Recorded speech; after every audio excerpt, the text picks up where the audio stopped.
Melakukan vaksinasi massal hari ini di 8 kecamatan.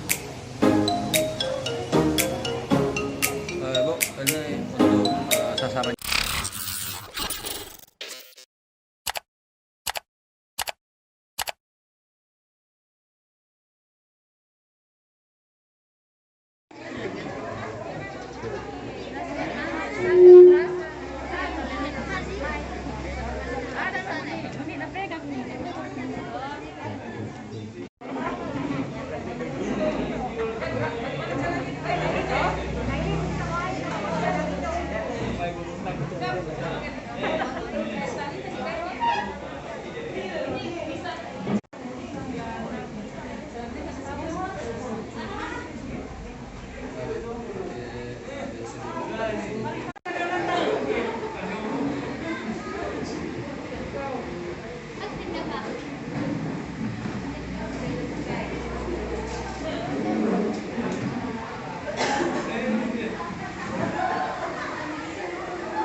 Tidak berarti setelah vaksin kita tidak terpapar.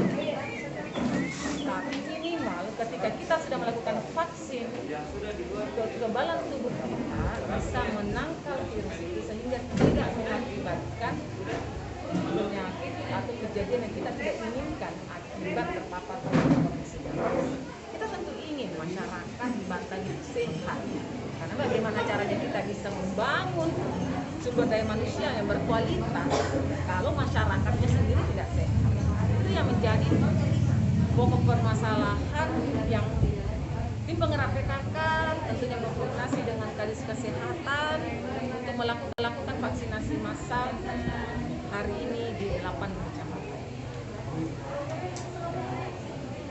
Bu, ini untuk sasarannya sendiri apakah hanya pelajar atau ada sasaran lain? Sasarannya memang karena titik-titik hari ini adalah di sekolah-sekolah, sasaran kita pelajar, tapi tidak menutup kemungkinan untuk masyarakat umum. Ya kan? Karena sekarang ini targetnya kita ini adalah mengejar para pelajar usia 12 tahun ke atas untuk bisa vaksin. Nah, ini yang menjadi ironis ketika anak-anak itu sendiri ingin vaksin, sementara orang tua tidak memberikan izin untuk divaksin. Ini menjadi suatu masalah yang butuh penanganan berlanjutan bahwa orang tua lah yang harus didorong, diberikan kesadaran bagaimana pentingnya melakukan vaksin. Harapan kita dengan kejadian seperti itu sehingga mendorong tim penggerak PKK berkoordinasi dengan Dinas Kesehatan untuk terus melakukan vaksinasi massal. Sudah begitu banyak hal yang dilakukan oleh Dinas Kesehatan, tim penggerak PKK untuk mendorong, mengupayakan masyarakat di Bantaeng untuk bisa mengikuti vaksin sehingga bisa terbentuk herd immunity di Bantaeng. Itu jadi harapan. Untuk hari ini Bu, sasarannya ada berapa? Target per hari ini kita 1.000 orang. Target per hari ini. Kedepannya akan digelar berapa lama Bu? Kenapa? Kedepannya akan digelar berapa lama Bu? Sebelum hari ini kami sudah selalu melakukan vaksin. Jadi hari ini bukanlah kegiatan terakhir untuk melakukan vaksin. Besok kami akan melakukan lagi vaksin dengan tempat dan lokasi yang berbeda dengan konsep yang berbeda. Intinya kami ingin masyarakat Bantaeng bisa melakukan vaksin sehingga herd immunity di Bantaeng bisa terbentuk dan kita bisa kembali hidup normal seperti sebelumnya.